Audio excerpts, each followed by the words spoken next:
জি 24 ঘন্টায় স্পেশাল 24 নিয়ে আমি সব্যসাচী আপনাদের সঙ্গে। বিজেপির সংকল্পপত্র প্রকাশ করলেন অমিত শাহ। ভোটে জিতে এলে মহিলাদের ৩,০০০ টাকা। যে তৃণমূলের লক্ষ্মীর ভাণ্ডার নিয়ে রাজ্যের প্রায় সব বিরোধী দল খোঁচা দিয়েছিল বিজেপি, যে ভাতার রাজনীতিকে রেভারি পলিটিক্স বলে উপহাস করেছিলেন, সমালোচনা করেছিলেন প্রধানমন্ত্রী, সেই তিনি আর তার দলই ভাতার কম্পিটিশনে। সবাই একই পথের পথিক।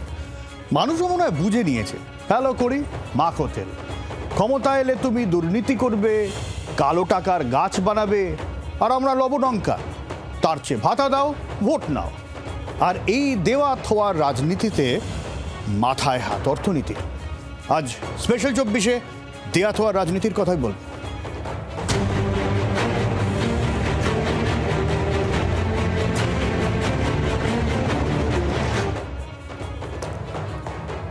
ফেলো করি মাখো তেল। ভোটের বাংলা কি নিলামে চড়ছে নাকি? নিউটাউন থেকে অমিত শাহর সংকল্পপত্র প্রকাশের পর সেই প্রশ্নটা এখন সব থেকে বড় হয়ে উঠল। এক দল দেয় ১,০০০, অন্য দল দেয় ৩,০০০। ভোটার কি একটা নিছক উপভোক্তা নাকি রাজনীতির কারবারিরা বুঝে নিয়েছেন কাজের চেয়ে এখন নগদ টাকাতেই চিঁড়ে ভিজছে বেশি?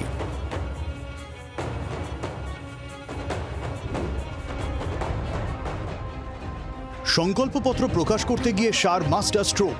অন্নপূর্ণা যোজনায় মহিলাদের মাসে ৩,০০০ টাকা, যা তৃণমূলের লক্ষ্মীর ভাণ্ডারের দ্বিগুণ। मध्यम वर्ग और लोअर मिडिल क्लास और गरीब, उस सभी में महिलाओं की हालत बहुत दयनीय हुई है।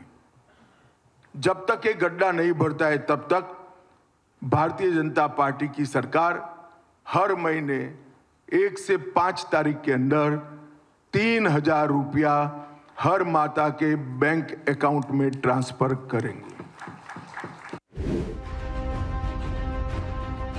ভোট বড় বালাই, তাই পাল্লা ভারী করতে টাকার লড়াই এখন তুঙ্গে।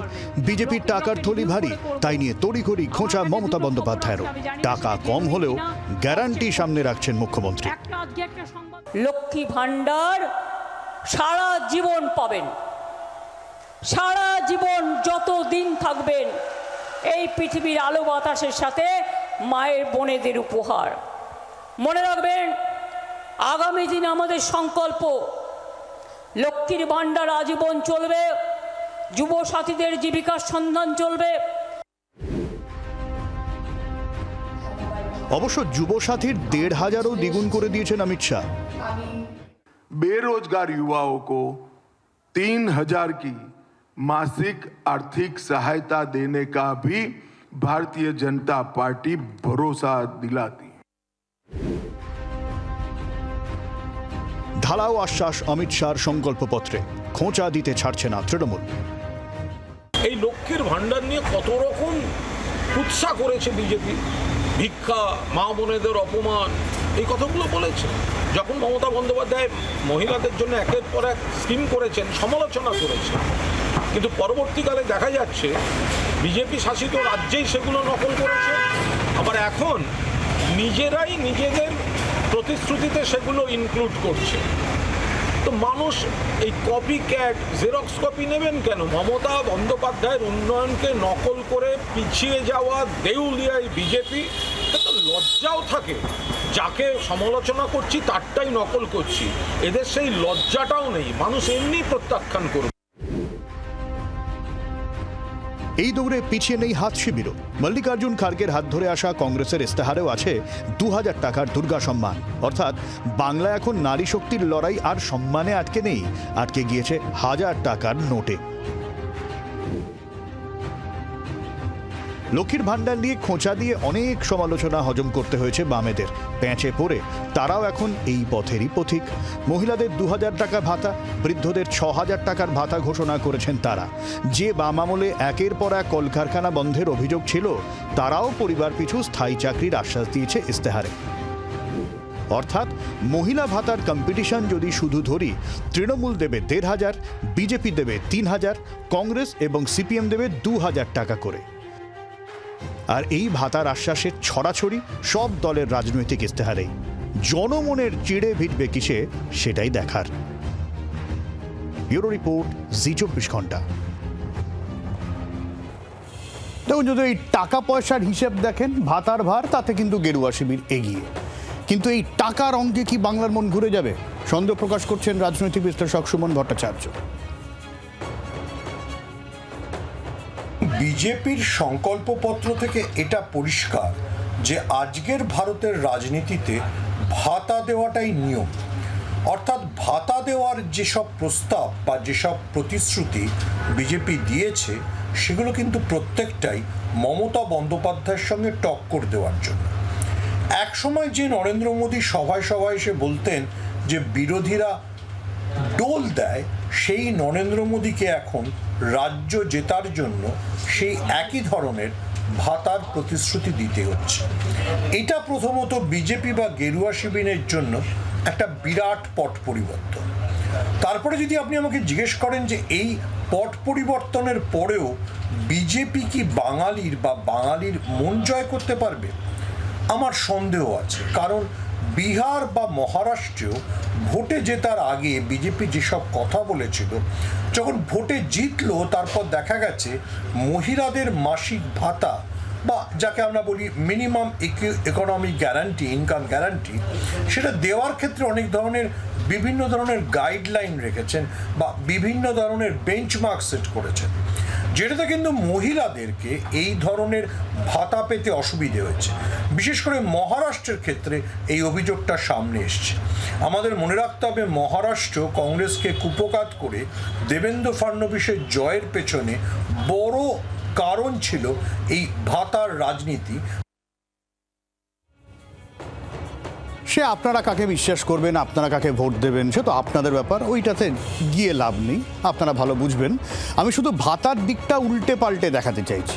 দেখুন, ওই পকেটে নগদ 3,000-6,000 টাকা আসে মানে কি রাজ্যের শ্রী ফিরে গেল? নাকি ওই কয়েক হাজার টাকার লোভ সামলাতে গিয়ে বাংলার ভবিষ্যৎটাই বন্ধক পড়ে যাচ্ছে ঋণের জালে? সংকল্পপত্র হোক, গ্যারান্টি কার্ড হোক, ইস্তেহার হোক, প্রতিশ্রুতির বন্যায় বাংলা ভাসছে, কিন্তু তলিয়ে যাচ্ছে রাজ্যের কোষাগার।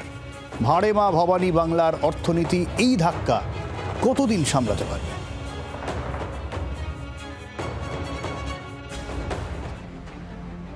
রাজ্যের বর্তমান মোট ঋণ 2024-25 অর্থবর্ষ যদি ধরি, প্রায় 6.99 লক্ষ কোটি টাকা। সেক্ষেত্রে প্রত্যেক বাঙালির মাথায় আজ প্রায় 70 থেকে 75 হাজার টাকার ঋণের বোঝা রয়েছে। বাংলার নিজস্ব আয়ের সিংহভাগ চলে যায় ঋণের সুদ মেটাতে আর মাইনে পেনশন দিতে। মাথায় রাখতে হবে, বাংলার জিডিপির তুলনায় ঋণের অনুপাত প্রায় 37%, যা দেশের মধ্যে অন্যতম সর্বোচ্চ। পাঞ্জাব ও হিমাচলে যদিও আরও বেশি। রাজ্য সরকার যা রোজগার করে তার প্রতি 1 টাকার মধ্যে প্রায় 25 থেকে 30 পয়সাই চলে যায় পুরনো ঋণের সুদ দিতে। তৃণমূল যদি আবার ক্ষমতায় ফেরে এবং ভাতার অঙ্ক 1000 থেকে বাড়িয়ে 1500 বা তার বেশি করতে চায়, তবে বছরে খরচ হবে প্রায় 32,000 থেকে 35,000 কোটি টাকা। বর্তমান পরিকাঠামোয় এই টাকা জোগাতে গেলে সরকারকে উন্নয়নের বাজেট থেকে টাকা সরাতে হবে, নয়তো আরও চড়া সুদের ঋণ নিতে হবে বাজার থেকে। ওদিকে বিজেপি ক্ষমতায় এসে যদি মাসে 3,000 টাকা দেওয়ার প্রতিশ্রুতি রক্ষা করতে যায়, তবে বছরে শুধু এই প্রকল্পেই খরচ হবে 70,000 কোটির বেশি। কেন্দ্রীয় অনুদান এলেও রাজ্যের কোষাগার থেকেই বিপুল পরিমাণ টাকা খরচ করা মানে রাস্তা, ব্রিজ বা সেচের মতো মূলধনী খরচ শূন্যে নামিয়ে আনা। সিপিএম কংগ্রেসের মহিলাদের জন্য 2,000ই ভাতার সঙ্গে বয়স্কদের জন্য 6,000ই ভাতার সংস্থান করতে গেলে রাজ্যের বার্ষিক বাজেটের বরাদ্দের 30%ই শুধু ভাতার পেছনেই চলে যাবে, বাস্তবে যা অসম্ভব। অর্থনীতিবিদদের আশঙ্কা, বাংলা আজ ডেট ট্র্যাপ বা ঋণের মরণ ফাঁদে। নতুন কারখানা নেই, জিএসটি সংগ্রহে পশ্চিমবঙ্গ প্রথম সারিতে নেই। এমন অবস্থায় শুধু ঋণ নিয়ে খয়রাতি করলে রাজ্যের ক্রেডিট রেটিং তলানিতে গিয়ে ঠেকবে। যদিও সরকারের দাবি অন্যরকম, রাজ্যে অর্থ সংগ্রহ ভালো, রাজ্যে কলকারখানা ভালো, কিন্তু বাস্তব কি তা নিয়ে বিতর্ক রয়েছে। সরকার বদলাতেই পারেন, মুখ্যমন্ত্রীও বদলাতেই পারেন, কিন্তু এই 7.25 লক্ষ কোটি টাকার ঋণের বোঝা বয়ে বেড়াতে হবে আপনাকে, আপনার আগামী প্রজন্মকে। দিতে দিতে গোল্লায় যাওয়া অর্থনীতির শেষ কোথায়? সামাল দেয়া যাবে শুধু ঋণ দিয়ে? ব্যুরো রিপোর্ট, জি24 ঘন্টা।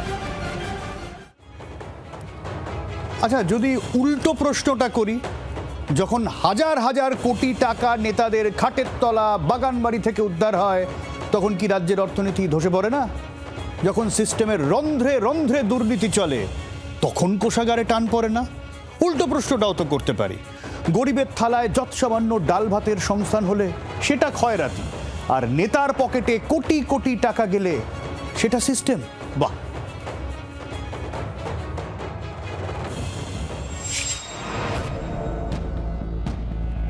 নিয়োগ দুর্নীতি থেকে শুরু করে রেশন দুর্নীতি, হাজার হাজার কোটি টাকার তছরূপের অভিযোগ ওঠে। নেতাদের পরিচিতদের ফ্ল্যাট থেকে উদ্ধার হয় কোটি কোটি টাকা। এই টাকা তো অর্থনীতির বাইরে নয়, অথচ ভাতার টাকা তো বাজারেই থাকে। মানুষ সে টাকা খরচ করে মূল অর্থনীতিতেই। এখান থেকেই অর্থনীতিবিদদের একাংশ বলছেন, এই ভাতার টাকা আসলে বাজারের চাকা সচল রাখছে। একজন নিম্ন মধ্যবিত্ত মহিলা যখন ১৫০০ টাকা পান, তিনি সেই টাকা দিয়ে স্থানীয় বাজার থেকেই তেল নুন সাবান কেনেন। অর্থাৎ টাকাটা ঘুরে ফিরে ছোট ব্যবসায়ীদের কাছেই যাচ্ছে। একে বলে লিকুইডিটি সার্কুলেশন। নেতারা চুরি করে টাকা জমিয়ে রাখলে অর্থনীতি স্থবির হয়, কিন্তু গরিব মানুষ টাকা পেলে অর্থনীতি সচল থাকে। ফলে প্রশ্ন উঠছে, কোষাগার ফাঁকা হওয়ার জন্য কি ওই কয়েক হাজার টাকার ভাতাই দায়ী? প্রশাসনিক অপচয়, মন্ত্রীদের বিলাসবহুল জীবনযাত্রার দায় কার? হাজার হাজার কোটি টাকার আর্থিক কেলেঙ্কারি গরিবের হাতের নগদের যোগানই অর্থনীতির ভিলেন হয়ে যায়, নাকি আসল চোরদের আড়াল করার এসব বাহানা মাত্র? একজন মহিলা ১৫০০ বা ৩০০০ টাকা পেলে তার ৯০% টাকায় তিনি স্থানীয় বাজারে ব্যয় করেন। এই টাকাটা ছোট দোকানদার, পাইকারি বিক্রেতা, কৃষকদের হাতে পৌঁছয়। বাজারের চক্রগতি বা ভেলোসিটি অফ মানি বেড়ে যায়। সাধারণ মানুষের কেনাকাটা বাড়লে পরোক্ষভাবে রাজ্যের নিজস্ব জিএসটি সংগ্রহ বাড়ে। অর্থাৎ সরকার এক হাতে দিলে অন্য হাতে কর হিসেবে কিছু টাকা ফিরেও পায়। কোষাগার ফাঁকা হওয়ার জন্যে তাহলে কি ওই কয়েক হাজার টাকার ভাতাই দায়ী, নাকি প্রশাসনিক অপচয় আর লাগামহীন দুর্নীতি? গত কয়েক বছরে বাংলায় যে পরিমাণ টাকা দুর্নীতির কবলে পড়েছে, তা দিয়ে রাজ্যের অন্তত ২ বছরের ভাতার খরচ অনায়াসে মিটিয়ে ফেলা যেত। নেতাদের বিলাসিতার অপচয় যখন আকাশ ছোঁয়, তখন কেন অর্থনীতির দেউলিয়া হওয়ার দোহাই দেওয়া হয় না? ভাতাকে অনেকে বলেন সোশ্যাল ক্যাপিটাল ইনভেস্টমেন্ট, যা মানুষের জীবনযাত্রার মান অন্তত ন্যূনতম স্থিতিশীল রাখে। ফলে নেতাদের দুর্নীতি যতদিন না বন্ধ হয়, ততদিন মানুষই বা কেন ভাতার টাকা ছেড়ে কথা বলবেন? ব্যুরো রিপোর্ট, জি24 ঘন্টা।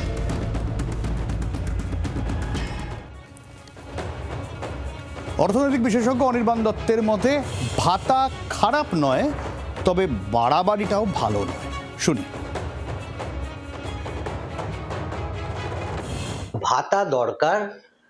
যারা সমাজে পিছিয়ে পড়া মানুষজন, তাদেরকে যদি আপনি ভাতা দেন, তাহলে সামগ্রিকভাবে কিছু সামাজিক কল্যাণ হয় এবং এটা পরীক্ষিত সত্য।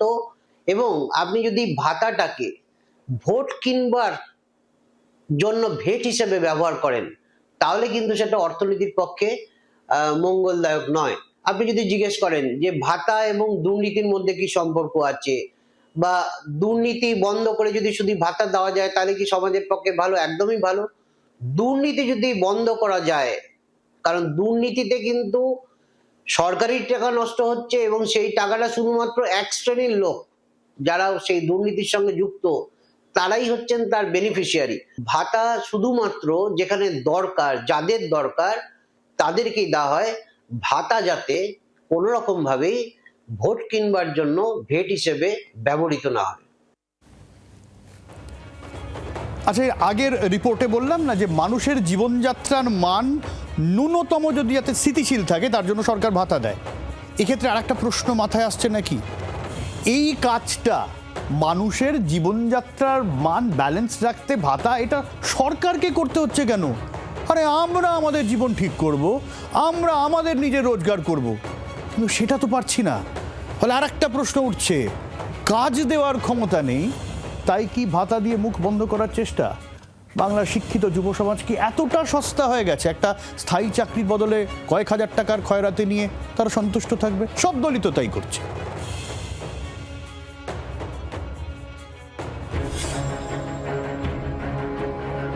অর্থনীতিবিদদের ভাষায় একে বলে ব্যর্থতার খেসারত। যখন একটা রাষ্ট্র বা রাজ্য তার যুবককে কাজ দিতে পারে না, তখন সে দয়া বা অনুদান দিয়ে সেই ক্ষোভটাকে প্রশমিত করতে চায়। ৩,০০০ কি ৬,০০০ টাকা একজন ডিগ্রিধারী তরুণের কাছে এটা কি আদৌ কোনো ভবিষ্যৎ, নাকি সম্মানের সাথে বাঁচার অধিকার কেড়ে নিয়ে তাকে চিরকাল উপভোক্তা বা ভোটার করে রেখে দেবার ফাঁদ? নিয়োগ কেলেঙ্কারিতে হাজার হাজার কোটি টাকা তছরূপের যে অভিযোগ উঠেছিল, সেই টাকা দিয়ে অন্তত ৫০টি বড় কারখানা গড়া সম্ভব ছিল। টাকা যখন নেতার আলমারিতে যায়, তখন অর্থনীতির চাকা থমকে থাকে, বেকারত্বের ক্ষত আরো গভীর হয়। বাংলায় এই ক্ষত গভীর হয়েই গিয়েছে। ফলে প্রশ্ন উঠছে, ভাতায় কি তবে বাংলার রাজনীতির ভবিষ্যৎ? ভাতায় কি নির্বাচনী বাধ্যবাধকতা? বিশেষজ্ঞদের মতে, যে দলই ক্ষমতায় আসুক, তারা এখন আর ভাতা বন্ধ করার ঝুঁকি নিতে পারবে না। কারণ মানুষ এখন পরিষেবার চেয়ে হাতে নগদে অভ্যস্ত হয়ে যাচ্ছে। ভাতার টাকা জোগাতে গিয়ে আগামী দিনে রাস্তাঘাট, ব্রিজ বা হাসপাতালের মতো দীর্ঘমেয়াদী উন্নয়ন প্রশ্নের মুখে পড়বে কি না, সে প্রশ্ন বড় হচ্ছে। যার পেট ভরে থাকে সে সচরাচর প্রশ্ন করে না। নেতারা কি তবে সচেতন নাগরিকের বদলে একদল নির্ভরশীল ভোটার তৈরি করতে চাইছেন? ১,৫০০ করে আমরা যেটা প্রায় ১ কোটি যুবকদের, যাদের বয়স ২১ থেকে ৪০ বছরের মধ্যে, যারা স্কলারশিপ পাক, কোনো অসুবিধে নেই। স্কলারশিপের টাকার সাথে এর কোনো সম্পর্ক নেই। এটা আমরা বেকার ভাতা হিসেবে নয়। সে যখন পড়াশুনো করবে, পড়াশুনো করা স্কলারশিপ সে পাচ্ছে, কিন্তু তার একটা গাড়ি, মাধ্যমিক পাস কেন বলেছি, তার একটা হাত খরচের জন্য। आप चिंता मत करो, 5 तारीख के बाद भारतीय जनता पार्टी हर बेरोजगार युवा को हर महीने 3,000 रुपया देने वाली है। 3,000।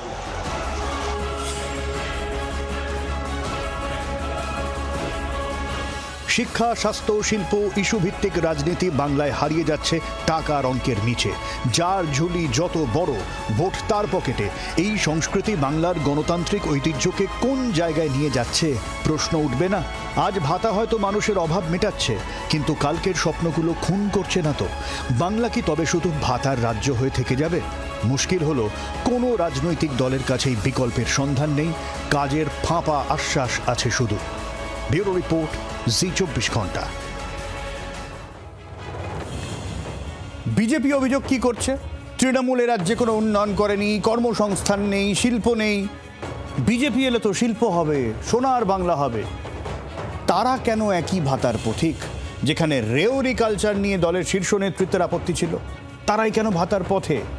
প্রশ্ন ছিল আজকে অমিত শাহর কাছে। কি বললেন? अपोजिशन का कहना है कि ऐसी स्कीम्स को आप फ्रीबीज कहते थे और आज आप ही ऐसी स्कीम्स लेके आ रहे हैं।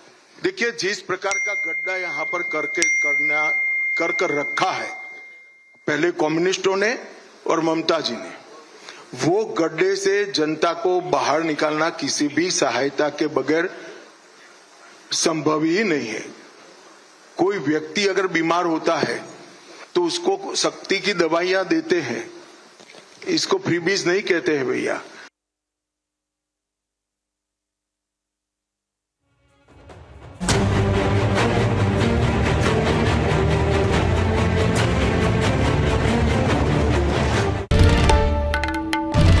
বাংলার আওয়াজ, বাঙালির আবেগ, জি24 ঘন্টা।